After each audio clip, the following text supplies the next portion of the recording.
Hello నమస్తే Rajani Ganesh channel harvesting చిన్న harvesting video మీకు చూపిస్తాను ఇవాళ చూడండి. మొన్న ఒక వీడియో పెట్టాను కదా, తర్వాత మళ్ళీ చిక్కుడుకాయలు మనకు వచ్చినాయి.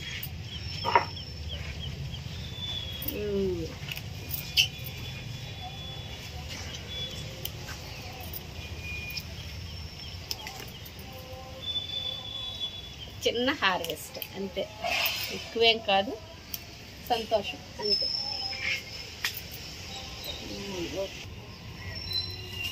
ఇదిగోండి, ఏ రోజుకి ఆ రోజే నేను తెంపేస్తాను, వీడియో కోసం ఎప్పుడు ఆపను.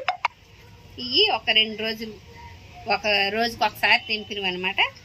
కరివేపాకు ఇంకొకటి,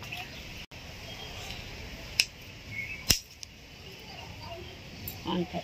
ఒకటే పింజులు మొగ్గలు అన్నీ వస్తున్నాయి. ఎండలకు బాగా దెబ్బతిన్నాయి కదండి మొక్కలు, కొంచెం రిలాక్స్ అవుతున్నాయి అన్నమాట వానలకి. ఇదిగోండి ఎర్ర బచ్చలు మనకు వచ్చింది. నేను 4 ఏళ్ల క్రితం ఒక్కసారి వేసాను, విత్తనం తెచ్చి కొమ్మ తెచ్చి వేసాను. అది ఎలాగంటే అప్పటి నుంచి నేను ప్రత్యేకించి పెంచడం లేదు. ఇలా మనకు కావాలంటే ఇంత తీగలాగా వెళ్ళనివ్వక్కర్లేదండి, మనకి ఇక్కడ వరకు కోసేస్తే కిందనే పెరుగుతుంది. ఇలా కటింగ్ చేసుకొని కింద వరకే ఉంచుకోవచ్చు, పాదులుగా ఎక్కించేయాల్సిన పని లేదు. మనకు విత్తనాలు కావాలంటే ఒక మొక్కను వదిలించుకోవాలి. విత్తనాలు మనం కంపోస్ట్లో వేసేస్తాం కదండి, నేను వెంటనే తుడిచి ఒక్కొక్క గోళంలో వేసేస్తాను. అవి ఏ గోళంలో వేస్తే ఆ గోళంలో అయినంత వరకు, నాకు ఎంతవరకు అవసరం అంతవరకు తెంపి ఉంచేస్తాను అనమాట. ప్రత్యేకించి అయితే వీటిని నేను తెంపను.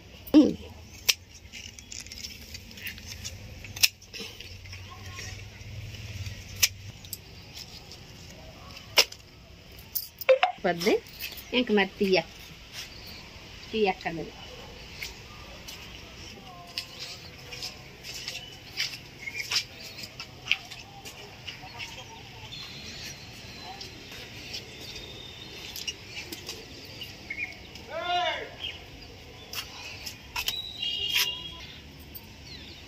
అక్కడోటి వస్తుంది, ఇంకా పుచ్చపాదు. దీనికే 6 కాయలు వచ్చినాయి.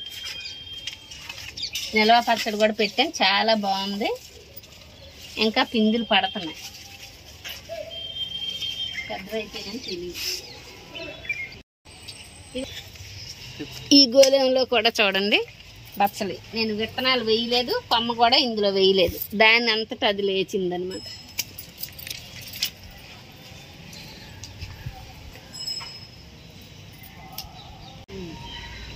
ఇదిగోండి ఇలా హెల్దీ అయిన ఆకుకూరలు, మనకి కెమికల్ లేని ఆకుకూరలు వస్తాయి.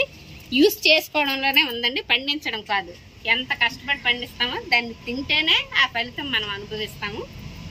ట్రై చేసి చూడండి, లైక్ చేయండి, షేర్ చేయండి, సబ్స్క్రైబ్ చేయండి. Thank you.